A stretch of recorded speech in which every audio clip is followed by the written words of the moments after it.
Bonjour et bienvenue. Nous allons voir aujourd'hui comment créer un événement dans son agenda Google. Alors, deux possibilités pour se créer un événement. Nous sommes vendredi 15 novembre. Je veux me créer un événement pour cet après-midi. Je vais sur ma journée de vendredi, au créneau horaire de 14 heures, et en cliquant ici, vous voyez que j'ai une fenêtre qui s'affiche.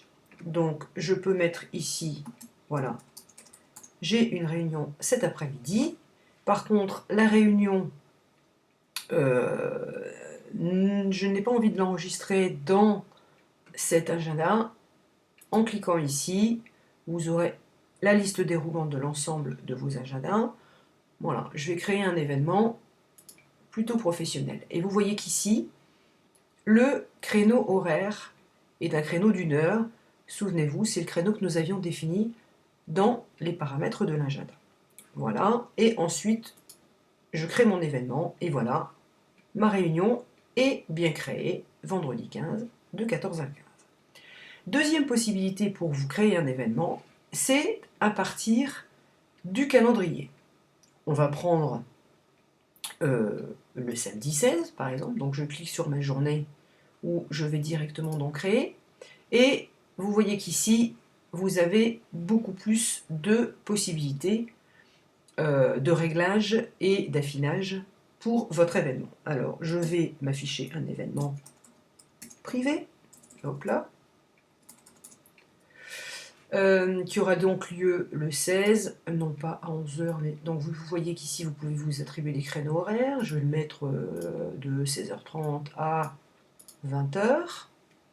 Alors, vous avez la possibilité d'attribuer une récurrence. Si par exemple vous avez un rendez-vous hebdomadaire ou mensuel récurrent, vous cliquez la case récurrence et vous pouvez attribuer donc la récurrence que vous souhaitez, toutes les semaines, tous les jours, toute la semaine, etc. Vous pouvez choisir de le répéter ou pas. La fonction récurrence peut avoir un avantage, notamment si vous souhaitez renseigner dans votre agenda Google l'ensemble des anniversaires des personnes que vous connaissez, pour ne pas les oublier, parce que vous êtes un peu tête en l'air, eh bien vous avez la possibilité de le faire avec cette fonction récurrence, en le mettant, voilà, non pas toutes les semaines, mais je mets un, et je vais ici sélectionner tous les ans.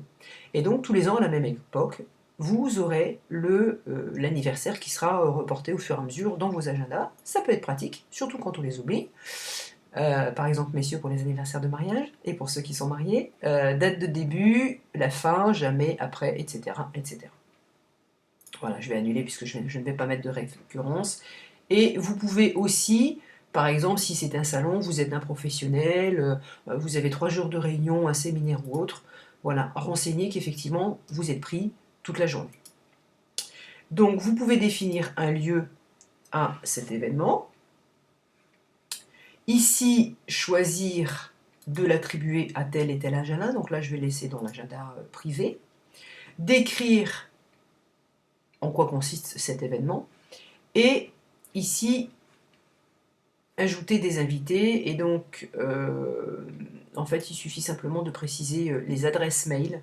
Vous rentrez ici à partir de votre carnet d'adresses, de votre carnet de contact. Ajoutez des invités si vous le souhaitez. Si vous êtes plusieurs amis à vouloir vous rendre à ce salon, eh bien, vous invitez vos amis et l'événement apparaîtra, un mail leur sera envoyé pour les inviter à cet événement.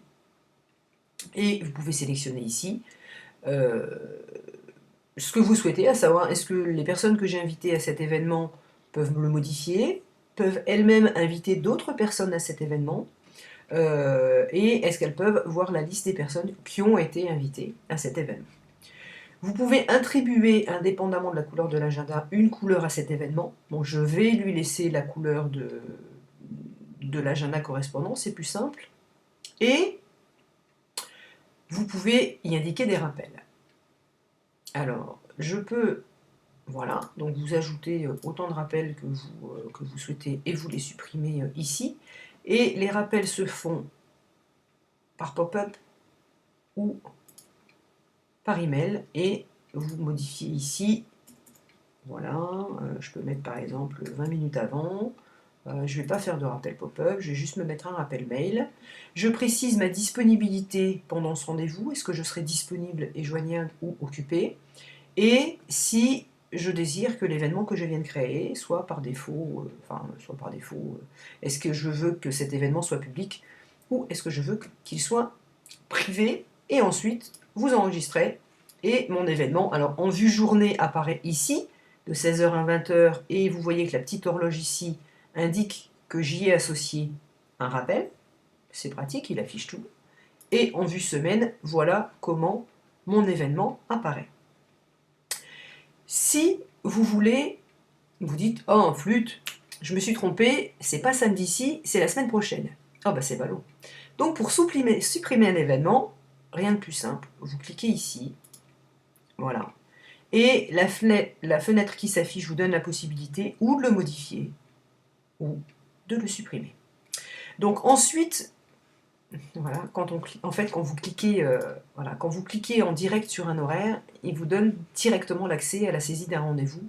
Bon, ça peut être rapide quand vous n'avez pas forcément le temps d'aller paramétrer, mais c'est vrai que si vous voulez enregistrer des rendez-vous importants ou des événements importants avec des rappels, il vaut mieux passer par le bouton créer.